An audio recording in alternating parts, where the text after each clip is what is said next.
fun to apply for the job.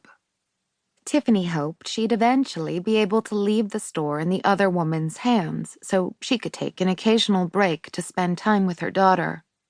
Her mother and future stepfather, Ned, had been great about helping out with Ashley while Tiffany was getting the store ready to open, and were willing to keep her whenever Tiffany needed help.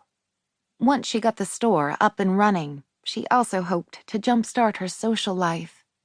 If the explosive orgasm she'd experienced at the hands of Blaine Taylor had taught her anything, it was that she'd been missing out on far too much during her years with Jim. She was determined to do something about that as soon as she had some free time. Tiffany leaned over to sign the check and tore it from the ledger. "Thanks, Patty." On her way back outside to pay the men, she pulled the brown paper off the inside of the store window and went out to find the two idiots ogling the nearly naked mannequins dressed in racy lingerie.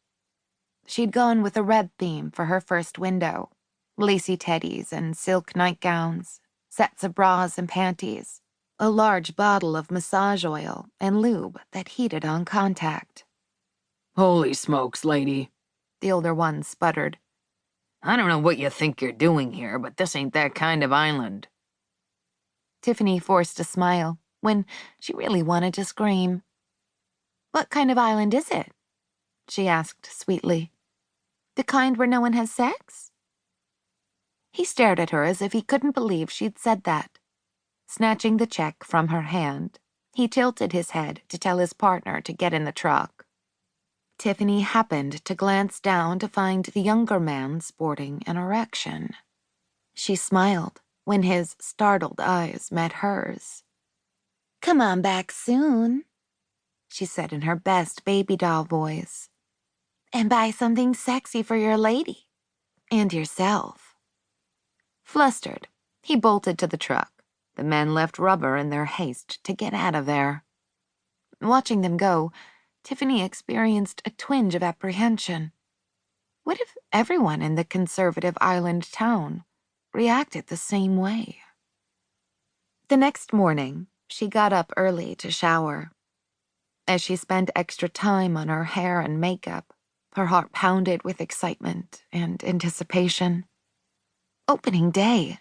She'd planned and prepared for this day for months, and everything was set, from ads in the paper to balloons out front to special events to tout her sensual offerings. Tiffany was finally ready to announce her arrival. "Look out, world," she whispered to her reflection. She'd chosen a red silk blouse over a black pencil skirt with stiletto heels for the opening. Applying lipstick in the same shade of racy red as her top, Tiffany took one last measuring look in the mirror before she grabbed her purse and headed downstairs. Ashley had spent the night with Jim, so Tiffany was free and clear to focus on opening day. Her heels echoed like shotgun blasts inside the empty house. In one of the more acrimonious moves in their divorce proceedings, Jim had shown up one day with a moving truck and taken all the furniture, leaving her and Ashley with their beds and not much else. Until he'd done that, Tiffany had retained some hope that they might patch things up. Now, she couldn't wait to finally be free of him. Any day now, her lawyer, Dan Torrington, had assured her. Couldn't happen soon enough for her. With all her money tied up in the store, it would be some time before she'd be able to replace the furniture. What did it matter?